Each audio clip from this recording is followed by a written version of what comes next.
children can change, and mistakes are a basis for learning pro-social behaviors and gaining the maturity to contemplate consequences. Should juveniles who are still in the learning portion of their lives be tried as adults? A juvenile waiver is defined as the removal of the juvenile's case from the juvenile court to adult court.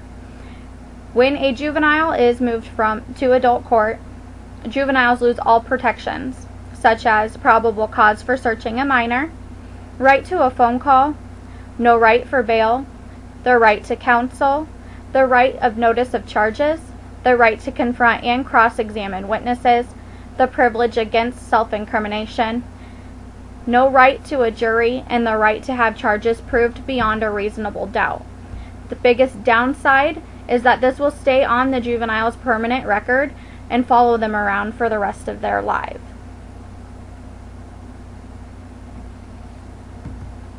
There are 3 types of waivers. The first is the legislative, which occurs when a state has a specific law stating that if a juvenile were to commit specific crimes, they would be tried as an adult. These crimes are crimes such as murder. The prosecutorial is when the prosecutor has the ability to present to the judge why they think that the juvenile should be charged as an adult.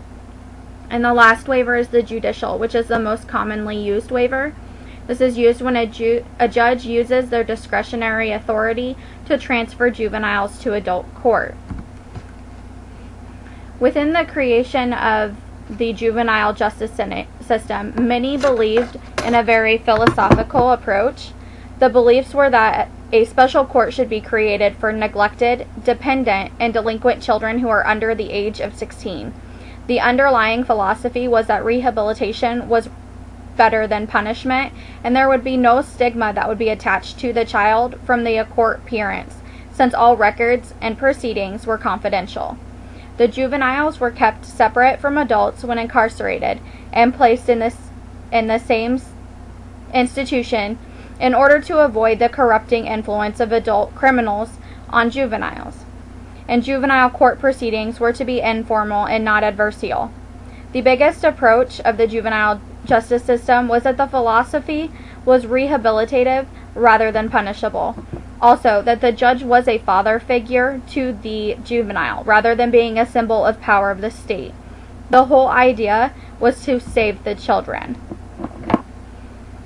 There are 4 major cases that were involved in the juvenile justice system.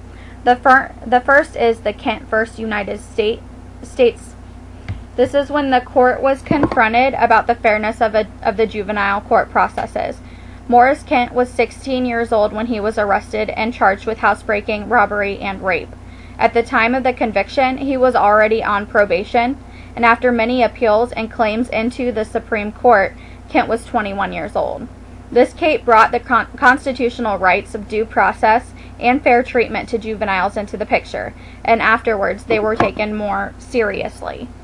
There were specific factors designed within this case for juvenile transfers.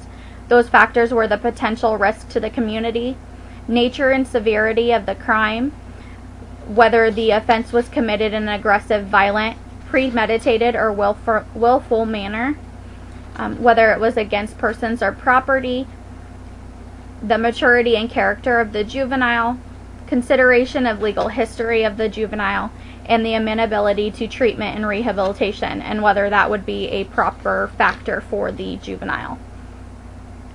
The second case is Henry Galt. Children in juvenile justice courts have rights to certain constitutional safeguards such as notice of charges, right to counsel, right to confront and cross-examine witnesses, and the right to invoke privilege against self-incrimination. The McIver v. Pennsylvania case was the third case that was involved, and this allowed denied juveniles the constitutional right to jury trials and delinquency proceedings. The last case is Henry Winship. The court found that guilt must be made beyond a reasonable doubt within this case. There are 4.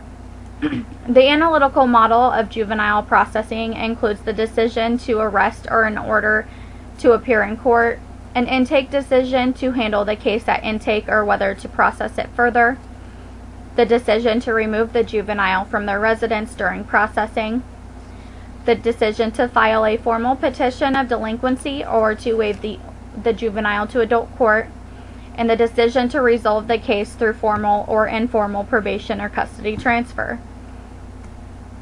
There are 4 principles involved when transferring a juvenile to adult court. The first is that youth are developmentally different from adults, therefore the differences should be taken into account at all stages and aspects of the adult system. The decision in regards to the pretrial release or detention of the youth in the adult court should be reflective of their unique situation and characteristics. If the youth is detained, they should be housed in a facility that is separate from the adult institution, at least until they are 18 years old. And the last principle is that the youth that is detained in the adult system should be appropriately provided with the programs that meet their educational, treatment, health, mental health, and vocational needs. The biggest question that comes up when juvenile waivers is a juvenile still considered to be a child although they've been waived into adult court? Is it a child's learning process demolished when the crime is committed and they are tried in adult court? And could this affect the way that the child will continue to grow if they do? There are so many questions that go along with this that are not answered in regards to juvenile waivers. The adolescent brain is very immature. It is immature in the areas that regulate behaviors that cause adolescents to break the law. Psychosocial developments lacked within juveniles are the capacity for autonomous choice, self-management, risk perception, and acknowledgement of future consequences. Adolescents are more prone to follow peer pressure, and because they do not take into account considerations such as legality, consequences, and risks.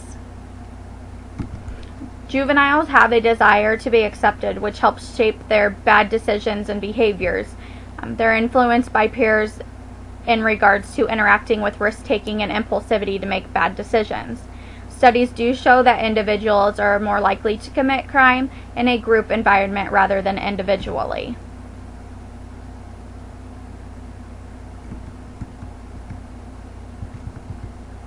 Adolescence is critical for juveniles. There are developmental advances that occur during adolescence.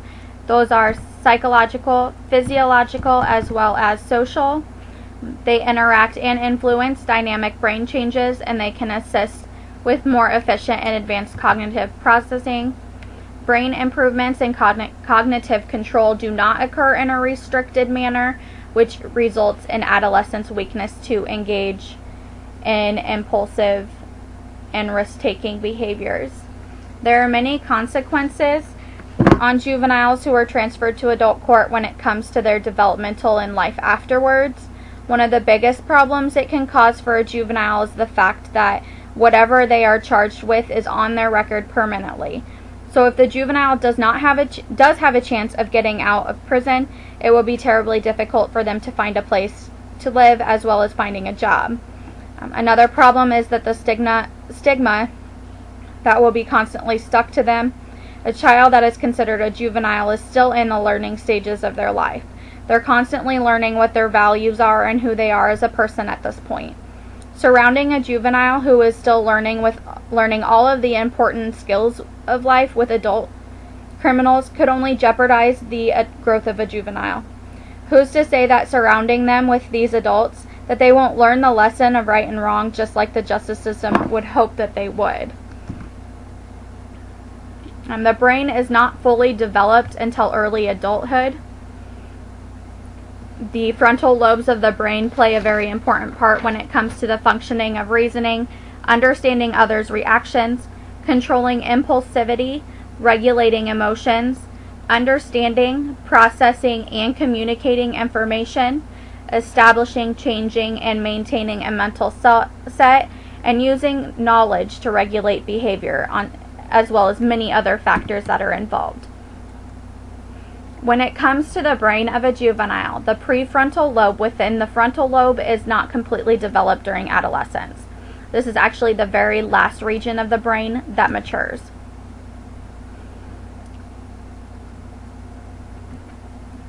Is rehabilitation the way to go versus punishment? Juveniles are still in their learning parts of their lives, and they're still able to make their lives better as long as they are given the proper materials to do so, as well as guidance. Rehabilitation provides this. Incarceration only punishes the juvenile and puts that juvenile in the situation to learn more crimes from other inmates. The focus needs to be on rehabilitation and individualized treatment to assist all juveniles to better their lives and the decisions that they make. Punishment should be the very last resort for a juvenile, not the very first.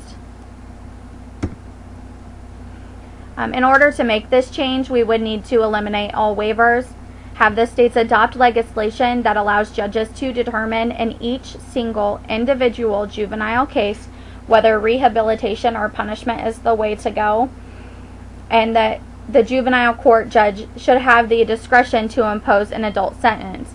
This will give a better balance for our juvenile justice system, with having the first option for juveniles be rehabilitation instead of punishment.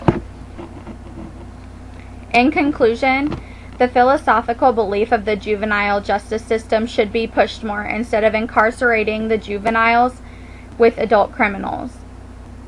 Rehabilitation should be the focus of the juvenile justice system and surrounding them with the education and skills that they'll need when they get out into the real world.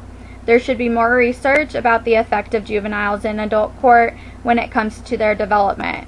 Like stated at the beginning, children can change, and mistakes are a basis for learning pro-social behaviors and gaining the maturity to contemplate.